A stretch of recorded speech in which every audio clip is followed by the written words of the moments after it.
Good morning friends. Now today we will discuss about a new topic, that is the molecular basis of inheritance. ये last time हमने देखा है DNA act as a genetic material. इसके लिए first experiment किया था Griffith ने, उसके बाद एवरी, मैककार्टी एंड मैक्लियोड, इन तीनों साइंटिस्ट ने।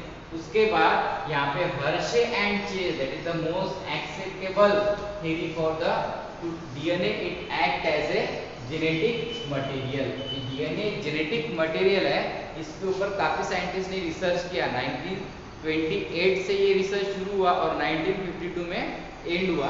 तो यहाँ पे ये जो हर्शे चेज और एक्सपेरिमेंट, हर्शे चेज एक्सपेरिमेंट है for the to prove DNA act as a genetic material, ये थ्योरी काफी वाइडली एक्सेप्टेबल है, यूनिवर्सली एक्सेप्टेबल। अब यहाँ पे एक्सपेरिमेंट में क्या किया, जो एंड पार्ट था यहाँ पे, फर्स्ट इन्होंने क्या किया, बैक्टीरियोफेज। बैक्टीरियोफेज मतलब क्या है, बैक्टीरियोफेज, ये क्या है bacteriophage? Bacteriophage is nothing but the when यहाँ पे व्हेन वायरस, ये अगर वायरस है, जब वायरस बैक्टीरिया को इन्फेक्ट होता है, अगर कोई वायरस यहाँ पे, अगर कोई वायरस इस तरह अगर वायरस है, ये वायरस बैक्टीरिया को इन्फेक्ट अगर होता है, ये bacteria, that is the bacteria, when virus infect to bacteria, that is known as bacteriophage. इस बैक्टीरियोफेज से क्या किया उन्होंने, ये एक्सपेरिमेंट एक्सप्लेन किया है। अब इस एक्सपेरिमेंट में एग्जैक्ट होता क्या है ये हम देखेंगे। अब वायरस का स्ट्रक्चर हमें समझना होगा पहले, वायरस क्या है एग्जैक्ट। अगर हम वायरस देखेंगे, ये वायरस का स्ट्रक्चर अगर ऑब्जर्व करेंगे, लास्ट ईयर में हमने ये ऑलरेडी पढ़ा है वायरस क्या है। अब वायरस क्या है यहाँ पे, अगर हम ऑब्जर्व करेंगे वायरस, वायरस के बारे में अगर इंफॉर्मेशन देखेंगे, तो यहाँ पे virus is nothing but the non, यहाँ पे क्या होता है, हाईली इन्फेक्शियस असेलुलर, मतलब सेल नहीं है वो। अगर वो, उसकी नेचर क्या है, dual in nature. Dual nature मतलब ये लिविंग भी है, नॉन लिविंग भी है। अगर बॉडी के बाहर अगर रहता है, होस्ट के बाहर अगर रहता है, it act as a non living. अगर out, if virus present outside the, if virus present outside the body, मतलब बॉडी के बाहर अगर होता है, if virus present inside the host cell, then it act as a living in nature। मतलब दो type के नेचर है, living as well as non living. Body के बाहर वो इनर्ट केमिकल जैसे है, लेकिन बॉडी के अंदर है, होस्ट के अंदर है, तो वो क्या है, it act as a living, अपनी कॉपीज मल्टीप्लाई कर सकता है।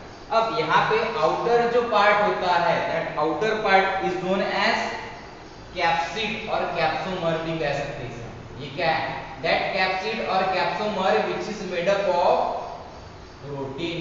ये किससे बनती है, प्रोटीन कोट होता है यहाँ पे, मतलब कैप्सिड और कैप्सोमर यहाँ पे जो है विच is made up of protein, यहाँ पे क्या होता है, प्रोटीन। अब उसके बाद यहाँ पे ये plate, cell plate, base plate भी कह सकते हैं, और टेल फाइबर, ये टेल फाइबर, ये बेस प्लेट भी। देन उसके बाद middle part, that is the tail region, इसे क्या बोलेंगे हम, टेल। ये जो पार्ट है इसे क्या बोलते हैं, टेल। अब यहाँ पे देखो, ये tail fibre which help for the to attach receptor site of bacteria. Bacteria की रिसेप्टर जो साइट है वो डिटेक्ट करता है कौन, टेल फाइबर, और वहां पे ये सेट होता है with the help of base plate. Then उसके बाद हमें सबसे इंपॉर्टेंट जो कंपोनेंट है देखना है, कौन सा है, ये आउटर पार्ट जो होता है वो प्रोटीन से बनता है, दैट इज द कैप्सुलम, प्रोटीन से बनता है। कौन सा पार्ट, आउटर पार्ट। देन कुछ वायरस में यहाँ पे डीएनए भी होता है, कुछ वायरस में डीएनए होता है। इसके अंदर जो हेड है, ये जो पार्ट है, इस पार्ट को बोलेंगे हम हेड। इस हेड के अंदर एम्प्टी हेड, मतलब इस हेड के अंदर डीएनए होगा, नहीं तो आरएनए होगा, बट दोनों एक साथ कभी भी प्रेजेंट नहीं होते। आरएनए और डीएनए ये कभी भी प्रेजेंट नहीं होगा, एक तो डीएनए होगा, नहीं तो और आरएनए, मतलब दोनों एक साथ कभी भी प्रेजेंट नहीं होगा। अब ऐसा हमने वायरस लिया है जिसके अंदर क्या है, डीएनए। कौन सा कंटेंट है, डीएनए कंटेंट, बराबर है। अब डीएनए कंटेनिंग वायरस हमने लिया, जब डीएनए कंटेनिंग वायरस लिया तब ये वायरस इन्फेक्ट किया किसे, एक मीडियम, ग्रोथ मीडियम प्रोवाइड किया, उस ग्रोथ मीडियम में वायरस को इन्फेक्ट किया, किसे, वायरस को छोड़ दिया उस ग्रोथ मीडियम में ग्रो करने के लिए, और बैक्टीरिया भी उसके अंदर इंसर्ट किया हमने, बराबर। तो वायरस अपने आप ऑटोमेटिक वो बैक्टीरिया को इन्फेक्ट करेगा, दैट इज द बैक्टीरियोफेज, उसे बोलते हैं हम बैक्टीरियोफेज बोलेंगे। अब देखो यहाँ पे बैक्टीरियोफेज में होता क्या, अब यहाँ पे हम ऑब्जर्व करेंगे bacteriophage when virus infect to bacteria, that is known as bacteriophage. फिर एक्सपेरिमेंट कैसे हुआ यहाँ, अब यहाँ पे क्या किया है, हमने बोला है प्रोटीन प्रेजेंट होता है वायरस में और डीएनए भी प्रेजेंट होता है, बराबर। प्रोटीन बाहर आउटर कोट, बराबर, और मिडल में क्या है, डीएनए। तो यहाँ पे सबसे पहले दो आइसोटोप हमने चूज किया, यहाँ पे हर्ष और चेज ने क्या किया है, दो आइसोटोप चूज किया है, that is the radio active isotope, radio active isotope P32, radio active isotope P32। अब ये क्या है, P स्टैंड फॉर फॉस्फेट और फॉस्फोरस भी कह सकते हैं इसे, P स्टैंड फॉर फॉस्फोरस, यहाँ पे फॉस्फोरस भी कह सकते हैं, क्या है ये, फॉस्फोरस, P32, मतलब ये आइसोटोप उन्होंने चूज किया, फॉस्फोरस, ये radio active isotope, radio active मतलब फ्लोरोसेंट, वो चमकता है, वहां पे शाइनिंग होती है, हमें डिटेक्ट होता है वो कहाँ पे ट्रांसफर हो रहा है, अगर हम ऑब्जर्व करेंगे उसे तो हमें ये समझ में आता है कि ये कहाँ पे ट्रांसफर हुआ है स्टेप वाइज। इसी वजह से P32 ये रेडियो एक्टिव आइसोटोप यूज किया है, किसका ये आइसोटोप, P मतलब फॉस्फोरस या फॉस्फेट भी कह सकते हैं। फॉस्फोरस कहाँ पे प्रेजेंट होता है, डीएनए में फॉस्फोरस प्रेजेंट होगा, मतलब ये किसका पार्ट होगा, it act as a radioactive DNA, इसे क्या बोलेंगे हम, रेडियो एक्टिव डीएनए, दैट P32 is nothing but the radioactive DNA, ये इसका पार्ट, रेडियो एक्टिव डीएनए का पार्ट, मतलब डीएनए को हम ऑब्जर्व करने के लिए, बराबर है, उसका एक प्रिकर्सर लिया यहाँ पे, आइसोटोप लिया, that is the P32, that is the radioactive DNA. और रेडियो एक्टिव डीएनए अगर हमने P32 आइसोटोप लिया तो ये क्या होता है, फ्लोरोसेंट, मतलब चमकता है, अगर चमक रहा है वो तो हमें समझ में आएगा कि ये कौन सा पार्ट है, फॉस्फोरस है, फॉस्फोरस है मतलब डीएनए। यहाँ पे आरएनए का कोई भी पार्ट मिक्स नहीं होगा, प्रोटीन का कोई भी पार्ट मिक्स नहीं होता, क्यों, क्योंकि ये प्रिकर्सर किसका है, this absence, there is the presence of phosphate in DNA, that's why we are use P32 isotope, it act as a radioactive isotope, radioactive DNA। देख उसके बाद आरएनए जो है, अब सबसे इंपॉर्टेंट है आरएनए। अब आरएनए जो है, आरएनए का एक आइसोटोप हमने लिया है, कौन सा आरएनए का आइसोटोप लिया है यहाँ पे, S35, ये आरएनए का प्रिकर्सर, कौन सा, ये भी रेडियो एक्टिव आइसोटोप है। अब रेडियो एक्टिव किसका पार्ट है, रेडियो एक्टिव कौन सा पार्ट है, किसका पार्ट है, रेडियो एक्टिव प्रोटीन, प्रोटीन का part, that is the part of radio active protein, मतलब ये प्रोटीन जहां पे भी जाएगा ये भी आइसोटोप, बराबर, इसका nature fluorescent, radio active isotope है ये, तो ये भी हमें जहां पे माइग्रेट होगा वहां पे हमें दिखेगा। मतलब कंफ्यूजन कहां पे था, डीएनए या प्रोटीन इनहेरिट होता है from one generation to another, हमने लास्ट टाइम यहाँ पे फर्स्ट लेक्चर में ऑलरेडी देखा है, मॉलिक्यूलर बेसिस में इनहेरिटेंस में काफी साइंटिस्ट का कहना था, कुछ scientist DNA it act as genetic material ये बोल रहे थे, लेकिन मैक्सिमम साइंटिस्ट ने क्या बोला था यहाँ पे, protein it act as a genetic material, protein की वजह से ही क्या होता है, न्यू वेराइटी में वेरिएशन क्रिएट होते हैं, प्रोटीन इनहेरिट होता है और न्यू वेराइटी में, न्यू वेराइटी जब फॉर्म होती है पर्टिकुलर स्पीसीज की, उसमें सबसे इंपॉर्टेंट रोल होता है प्रोटीन का, ये काफी साइंटिस्ट ने बताया। इसी वजह से हमने ब्रॉड सेंस में चेज, हर्ष और चेज ने क्या किया, एक तो डीएनए और सेकंड प्रोटीन, ये दोनों पार्ट क्या किया उन्होंने, आइसोलेट किया और उसका एक प्रिकर्सर बनाया, दैट इज द S35 और सेकंड P32, ये प्रिकर्सर किसका है, फॉस्फेट किसका है, यहाँ पे फॉस्फोरस किसका अल्टरनेटिव है, डीएनए का, और यहाँ पे सल्फर, यहाँ पे क्या होगा सल्फर मतलब विच is made up of sulphur, protein which is made up of sulphur, sulphur वहां पे होता है, इसी वजह से यहाँ पे दो आइसोटोप लिया। अब आइसोटोप लिया उन्होंने, अब हमारा कंक्लूजन क्या था, फर्स्ट एक्सपेरिमेंट क्या था, अब यहाँ पे उन्होंने बैक्टीरिया लिया, दो बैक्टीरिया लिया, देन उसके अंदर एक लिक्विड मतलब ग्रोथ मीडियम में बैक्टीरिया लिया, दो अलग अलग पेटी डिश, उसमें बैक्टीरिया इंसर्ट कर दिया, देन उसके बाद बैक्टीरिया कौन सा इंसर्ट कर दिया था, ई कोलाई, इस्चेरिशिया कोलाई, ये ई कोलाई बैक्टीरिया जो है उन्होंने चूज किया है और वहां पे ग्रोथ मीडियम में ग्रो किया। बाद में वहां पे सेंट्रीफ्यूगेशन प्रोसेस से ये जो वायरस है, ये वायरस वहां पे इंसर्ट करते हैं, कहां पे, ग्रोथ मीडियम में, ये दोनों एक पेटी डिश में एक ग्रोथ मीडियम में बैक्टीरिया लिया, सेकेंड ग्रोथ मीडियम में दूसरा बैक्टीरिया, ई कोलाई ही बैक्टीरिया। उसके बाद यहाँ पे bacteriophage radio active S35 label protein, मतलब एक जगह यहाँ पे क्या किया उन्होंने, एक वायरस में S35 मतलब सल्फर, ये जो रेडियो एक्टिव प्रोटीन के लिए हमने एक प्रिकर्सर लिया था, सब्स्टिट्यूट लिया था, उसका आइसोटोप लिया था, वो वहां पे इंसर्ट कर दिया।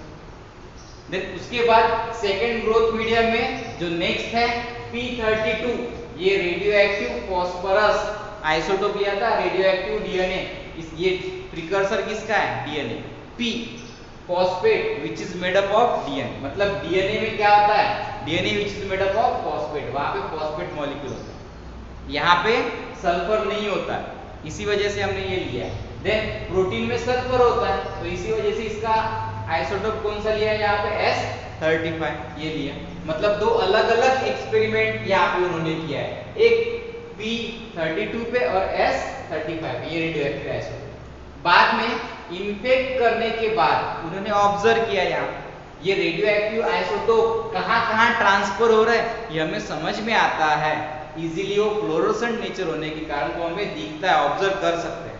अब इन्फेक्ट कर दिया दोनों पेटी डिश में, यहाँ पे S35 ये वायरस इन्फेक्ट किया बैक्टीरिया को, वहां पे क्या लेबल किया था, रेडियो एक्टिव S35, ये प्रोटीन लेबल प्रोटीन कैप्सूल, मतलब प्रोटीन के लिए, S35 प्रोटीन के लिए, और यहाँ पे P32 ये लेबल किसे किया, डीएनए इन्फेक्ट किया। इन्फेक्ट करने के बाद यहाँ पे ऑब्जर्व किया उन्होंने, यहाँ पे वायरस इन्फेक्ट होता है किसे, बैक्टीरिया को, यहाँ पे भी वायरस बैक्टीरिया को इन्फेक्ट होगा।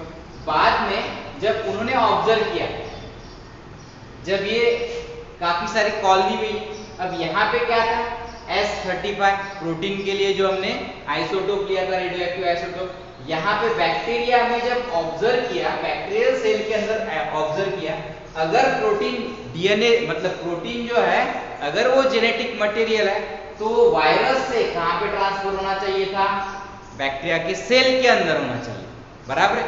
अगर वो जेनेटिक मटेरियल तो ये प्रोटीन कहाँ पे ट्रांसफर होना था, बैक्टीरिया के सेल के अंदर ट्रांसफर होना था। लेकिन जब उन्होंने ये जब ऑब्जर्व किया, इनसाइड दैट बैक्टीरिया, बैक्टीरिया के अंदर no radio active detected in cell, मतलब बैक्टीरिया जो सेल है उसके अंदर रेडियो एक्टिव S35 ये ऑब्जर्व नहीं हुआ, मतलब वो सेल के अंदर नहीं है। अगर सेल के अंदर आता था तो जेनेटिक मटेरियल था, क्योंकि वो इनहेट होता है from one cell to one organism to another organism, लेकिन ये अंदर नहीं है, ये बाहर ही दिखा, radio active S35 detect in supernatant, मतलब बाहर ही उसे वायरस में दिखा। सेल के अंदर, बैक्टीरियल सेल के अंदर जब बैक्टीरिया के मतलब वायरस जब बैक्टीरिया के अंदर इन्फेक्ट होता है तब वो वायरस का जेनेटिक मटेरियल कहाँ पे आना चाहिए, बैक्टीरियल सेल में, लेकिन बैक्टीरियल सेल में आया था क्या, वो नहीं, वो बाहर ही दिखा, मतलब radio active S35 detected in supernatant, मतलब वायरस में ही ऑब्जर्व हुआ। वो क्यों ऑब्जर्व हुआ, क्योंकि वो रेडियो एक्टिव है, मतलब आइसोटोप है, वो फ्लोरोसेंट नेचर है, इसी वजह से वो हमें दिख रहा है बाहर ही दिखा, अंदर नहीं दिखा सेल के। सेकेंड पार्ट उन्होंने ऑब्जर्व, जब वायरस इन्फेक्ट हुआ बैक्टीरिया को तब यहाँ पे क्या प्रेजेंट था, डीएनए, बराबर। जब उन्होंने ऑब्जर्व किया ये बैक्टीरियल सेल तब उन्हें क्या ध्यान में आ गया, वहां पे ये जो P32 ये P32 जो आइसोटोप है, रेडियो एक्टिव आइसोटोप, ये कहां पे मिला? Detected in cell, bacterial cell के अंदर मिला। ये क्या था? P32 डीएनए का प्रिकर्सर था, डीएनए था वो, बराबर है। अब अगर ये डीएनए बैक्टीरियल सेल में अगर ट्रांसफर हुआ, ये कहां पे प्रेजेंट था? वायरस के अंदर। फिर वायरस से कहां पे आ गया? Inside the bacterial cell. मतलब इसका मीनिंग क्या हुआ? वायरस से वो बैक्टीरियल सेल के अंदर अगर आ गया तो क्या है ये? DNA it act as a genetic material. और बाहर अगर देखें, no radio active detected in supernatant, virus के अंदर वो रेडियो एक्टिव जो हमने देखा था, ऑब्जर्व किया था हर्षे और चेज ने, P32 वो वहां पे ऑब्जर्व नहीं हुआ और सेल के अंदर प्रेजेंट था। मतलब इसका मीनिंग क्या हुआ? दैट वायरस कंटेनिंग, यहाँ पे वायरस में जो डीएनए था वो ट्रांसफर हुआ बैक्टीरियल सेल में। अगर ट्रांसफर होता है, इनहेरिट होता है नेक्स्ट जनरेशन में, तो क्या है वो? DNA, that's why is known as DNA. It act as a genetic material. Experimentally ये उन्होंने क्या किया है? प्रूव किया। ये बॉडी के बाहर नहीं, बॉडी के अंदर इन लिविंग ऑर्गेनिज्म, एक पर्टिकुलर लिविंग ऑर्गेनिज्म में, बैक्टीरिया में उन्होंने क्या किया? ये प्रोसेस ऑब्जर्व की है। मतलब इस वे से यहाँ पे ये जो थ्योरी है हर्षे और Chase experiment to prove DNA it act as a heredity material, वो उन्होंने सक्सेसफुली प्रूव किया और उसे वाइडली एक्सेप्टेबल ये थ्योरी है।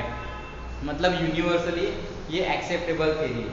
Then also discover that protein digestion enzyme protease, RNA digested enzyme RNase did not affect transformation, so the transforming substance was neither a protein nor RNA. मतलब DNA को यहाँ पे discovery that protein digestion enzyme, protein के लिए, digestion के लिए, protein जो होता है उसे डाइजेस्ट करने के लिए, ब्रेक डाउन करने के लिए, तोड़ने के लिए एक एंजाइम यूज होता है, दैट इज द प्रोटीएज। और आरएनए डाइजेशन के लिए आरएनएज, ये एंजाइम यूज होता है। ये दोनों एंजाइम यहाँ पे ट्रांसफर नहीं हो रहे, प्रोटीनेज भी नहीं हो रहा है और आरएनएज भी नहीं हुआ। क्या हुआ? यहाँ पे डीएनए ट्रांसफर हुआ from one generation to another generation.